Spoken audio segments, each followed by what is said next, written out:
Buenos días, ¿cómo le va este martes 17 de agosto? Es tiempo de Antorcha TV y esta es la información. Hoy, 2 marchas exigen castigo penal para asesinos de militantes antorchistas. La primera en Pachuca, Hidalgo, con una asistencia de 25,000 personas, demandará castigo para los asesinos de Pablo Hernández Medina, que falleció cuando un autobús embistió una caravana que iba a Los Pinos, y denunciarán que el gobernador Miguel Ángel Osorio Chong no cumple con las minutas de acuerdos firmadas. En Oaxaca marcharán 20,000 antorchistas por las calles de la capital.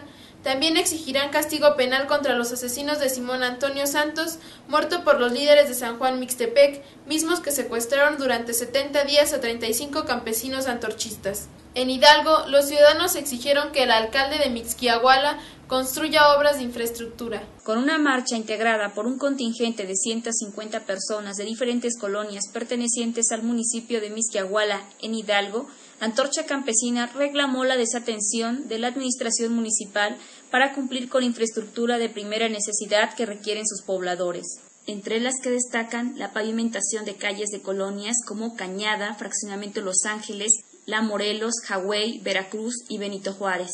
Al llegar frente al Palacio Municipal, los manifestantes expusieron que en reiteradas ocasiones el edil Perfecto Rogelio Nería Calva los ha citado a mesas de trabajo que él mismo ha programado, pero este nunca llega.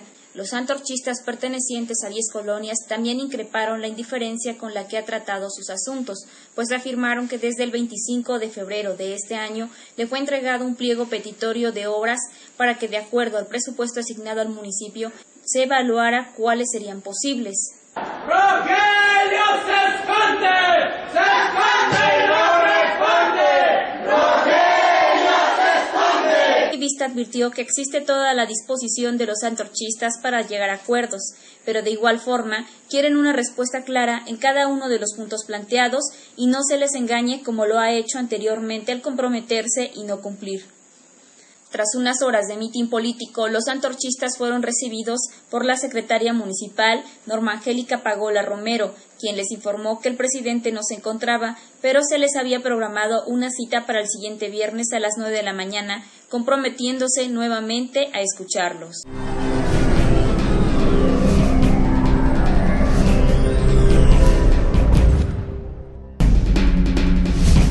En Huitzilán de Cerdán, Puebla, la Sedesola avala el cobro de cuotas a personas beneficiarias del programa Oportunidades. Los ciudadanos piden que se detenga este acto de corrupción. Ayer los antorchistas de Guerrero marcharon pidiendo justicia para 78 familias indígenas que fueron desalojadas de sus casas por caciques de Ometepec y obras para comunidades de 30 municipios. En Jalisco, el alcalde de Villa de Purificación, Moisés Domínguez Esparza, llegó 3 horas tarde a una cita de revisión de obras solo para decir que jamás ha visto las solicitudes de Antorcha Campesina y que no le interesa conocerlas.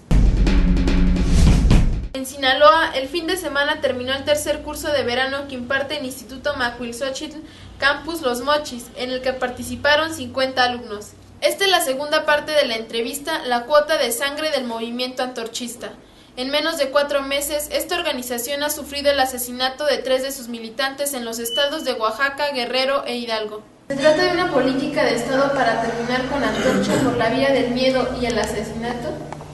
Pues yo creo que sí se trata de eso. No podríamos calificar nosotros que esa política ya se ha generalizado en todos los estados, pero definitivamente en varios de los estados en donde nos están agrediendo, nosotros no tenemos ninguna duda de que se trata de una política de Estado, es decir, de una política impulsada desde el gobierno, apoyada con todos los órganos que tiene el Estado, la policía, los jueces, etc.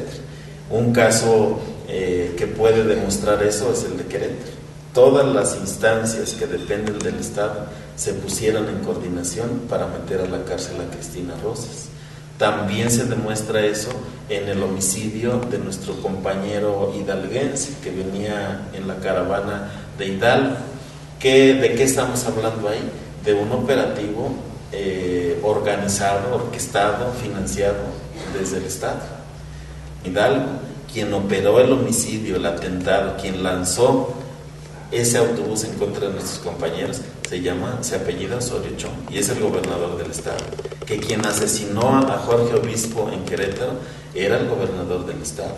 Que quien provocó la muerte de nuestro compañero y las heridas gravísimas a nuestros compañeros oaxaqueños se llama Ulises Ruiz y es el actual gobernador. Y a nosotros ese tipo de actos nos deben alertar, nos alertan, nos preocupan y desde luego que generan en nosotros una reacción de denuncia y de llamado a nuestros compañeros a luchar todavía más y a defender y a denunciar todo esto.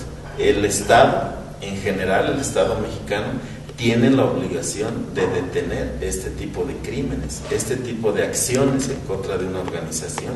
Podrá alguien decir que nosotros estamos exagerando, pero nosotros no tenemos ninguna razón para inventar las cosas o para darles una explicación más alarmante de lo que es. A nosotros nos preocupa ese hecho, nos preocupa que se esté operando, que se estén utilizando las herramientas que debieran servir para gobernar a este país, que se estén utilizando para perseguirnos.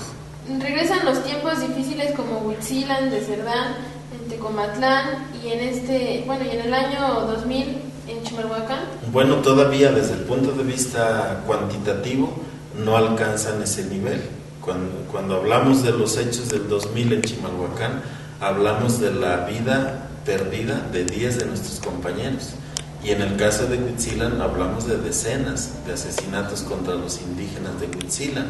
Aunque no estemos todavía en ese escenario, obviamente que nos preocupamos porque llegue a ese nivel cuantitativo, que se trate de una operación de esa magnitud. Sin embargo, no queremos exagerar y decir que están exactamente las cosas igual que en el 2000 y que en esos años de los 80s cuando nos masacraron en Huitzilan. ¿Por la vía legal se han esclarecido los asesinatos o qué ha pasado en estos, más en específico en estos últimos? Todos los asesinatos de los que hablamos, el asesinato de Jorge Obispo en Querétaro, el homicidio de nuestros compañeros, los homicidios de nuestros compañeros en Guerrero, en Oaxaca y en Hidalgo, siguen absolutamente impunes. No hay en ninguno de los casos un solo detenido, no hay una sola orden de aprehensión ejecutada y en algunos casos ni siquiera hay órdenes de aprehensión señalando a algún probable responsable. En todos los casos hay impunidad absoluta y por lo tanto es un motivo más de denuncia para nuestra organización. Nosotros exigimos que se castigue. También es un motivo más de sospecha para pensar que quien opera eso tiene poder. Tanto poder como para impedir que se castigue a quien jala el gatillo de las armas y a quien ordena a los portadores de las armas que vayan a matar a los antorchistas. ¿Qué piensa hacer Antorcha ahora? Nosotros vamos a seguir nuestra lucha. Vamos a seguir insistiendo en que se castigue. Nosotros pensamos que la peor actitud que podemos tomar es conformarnos y avalar esa actitud que se toma para no castigar a los asesinos.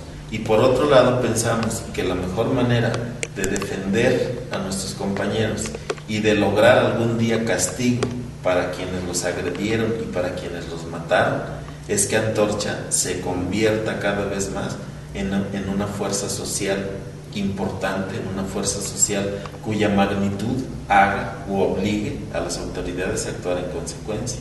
Por eso nosotros no desligamos una cosa de la otra.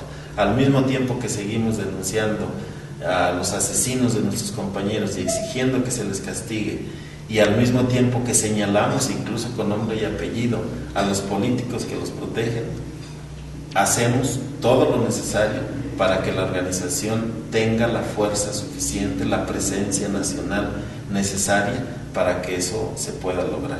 Y en eso en eso estamos ocupados los antorchistas de todo el país. Antorcha ya no la pueden agredir como la agredían al principio sin que tenga consecuencias políticas. Ya nos podemos defender de mejor manera y lo hacemos dentro de nuestras limitaciones, pero hemos logrado, por lo menos en ciertos límites, contener ofensivas que en otras circunstancias quizá ya hubieran acabado con nosotros.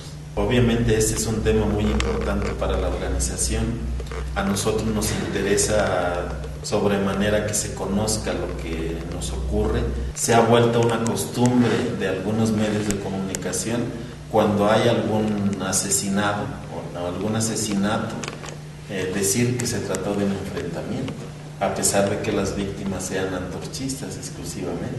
Lo espero mañana con la primera parte de la serie Chimalhuacán, 18 de agosto del año 2000, el día en que todo cambió. Que pase buen día.